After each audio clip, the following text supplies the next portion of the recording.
Oi galera, sou Beatriz, sou psicóloga e hoje nós vamos falar sobre o cenário atual que estamos vivendo e a relação com a ansiedade. Nós estamos com tanto receio e medo até algumas pessoas de se contaminar, com o vírus, que a gente acaba se contaminando com as notícias, porque a gente pega uma informação, acaba repassando para outras pessoas, às vezes sem nem sequer checar a fonte.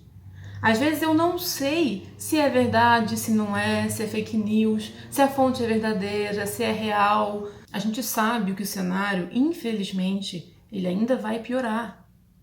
Na Itália, infelizmente, está piorando, o que já está ruim.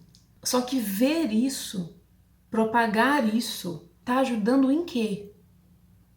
E responde aqui, tá ajudando em alguma coisa? Dentro da abordagem que eu trabalho, a terapia cognitivo comportamental, a gente diz que não é uma situação em si que vai dizer algo sobre nós, mas sim a forma como eu penso sobre ela, como eu ajo sobre ela e o que eu sinto também em relação a ela, mas principalmente o que eu penso sobre ela e o que eu faço em relação a essa situação.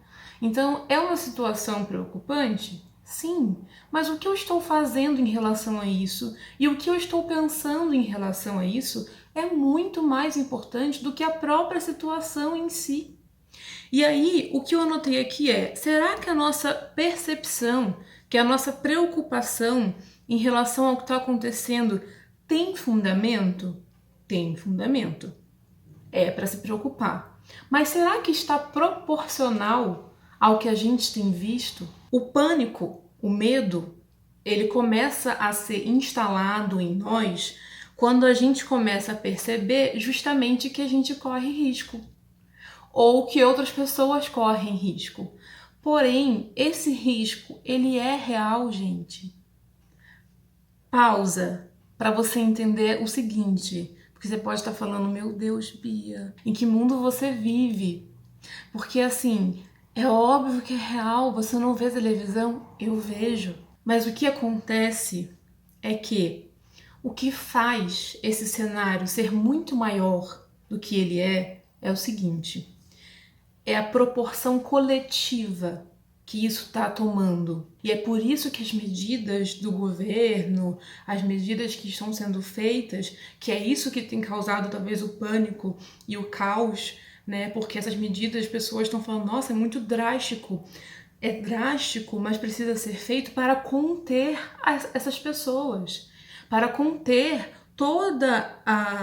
o contágio e a evolução da doença. Então, a gente passa a maximizar, pegar uma lupa e olhar para essa doença de uma forma muito maior do que ela é.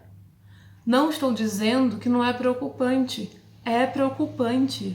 Aí vem até as perguntas, que foram feitas. Eu fico mal com o fato de muitos brasileiros não estarem fazendo a sua parte e isso me assusta. Assusta mesmo. Mas o que eu preciso fazer? A minha parte. Não é porque a outra pessoa não está fazendo que eu vou deixar de fazer a minha. E aí eu preciso, com o meu exemplo, tentar levar para outra pessoa a importância de fazer a parte dele. E tentar, de uma forma didática, fazer com que essa pessoa entenda. Não é na forma de grosseria, não é com berro. Às vezes a pessoa ela tem uma dificuldade, uma resistência mesmo em entender a importância de ter essas medidas preventivas. Às vezes não consigo dormir à noite quando estou ansiosa. O que faço para poder conseguir dormir?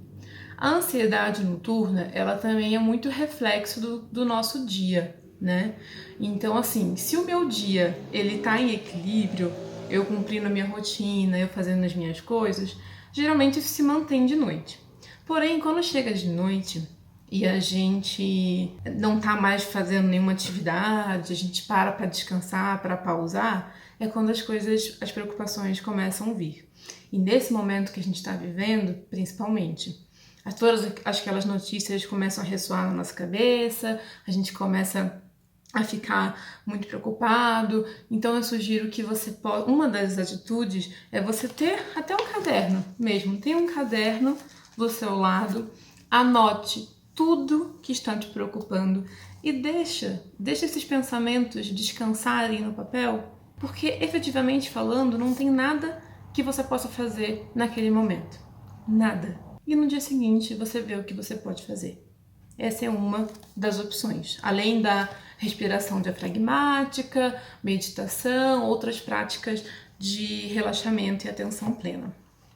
A outra pergunta é: sofro de ansiedade e estou de quarentena. O que fazer para se distrair e não pirar? É uma ótima pergunta.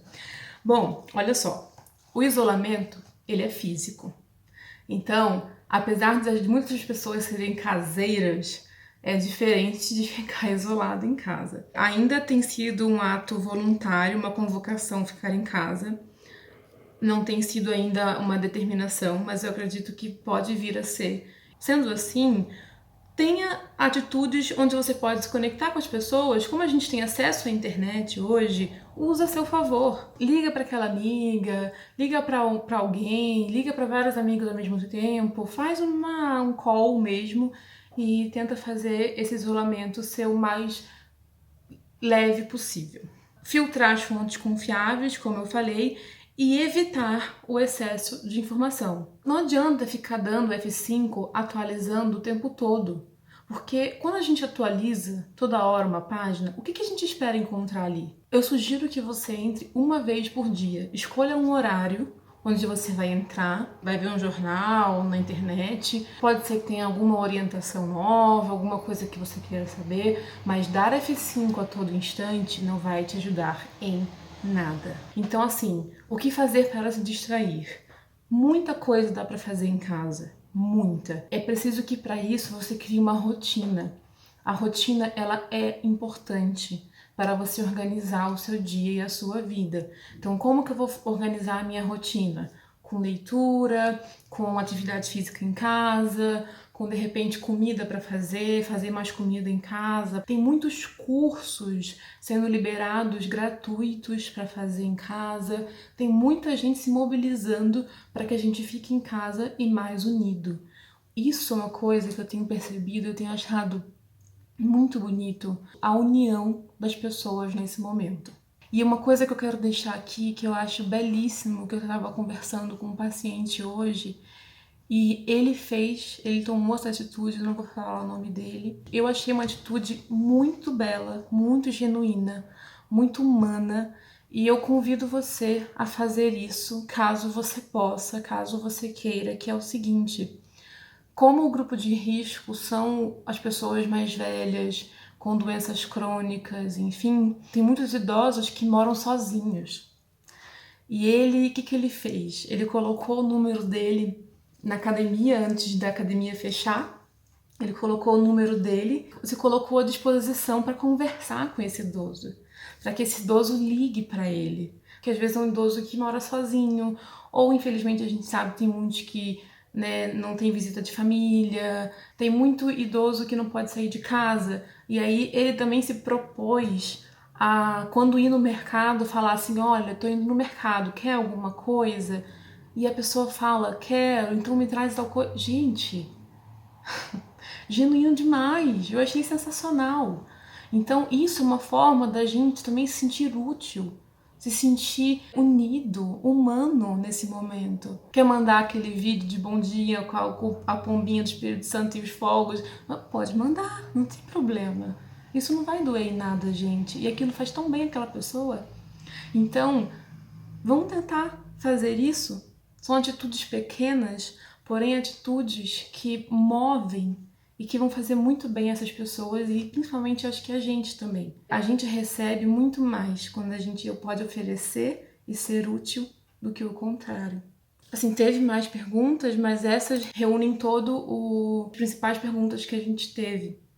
Então, é em tentar entender que sim, é um momento difícil, é um momento delicado, porém toda crise ela passa, toda crise transforma. Todos nós já passamos por crises, momentos difíceis, onde a gente precisou se transformar, se reinventar, se readaptar. E a gente vai conseguir passar por isso juntos. Não estou aqui querendo ser clichê, não estou aqui querendo ser positive vibes, não estou. Eu estou querendo ser realista, eu estou querendo convidar a você a fazer o mesmo, ok?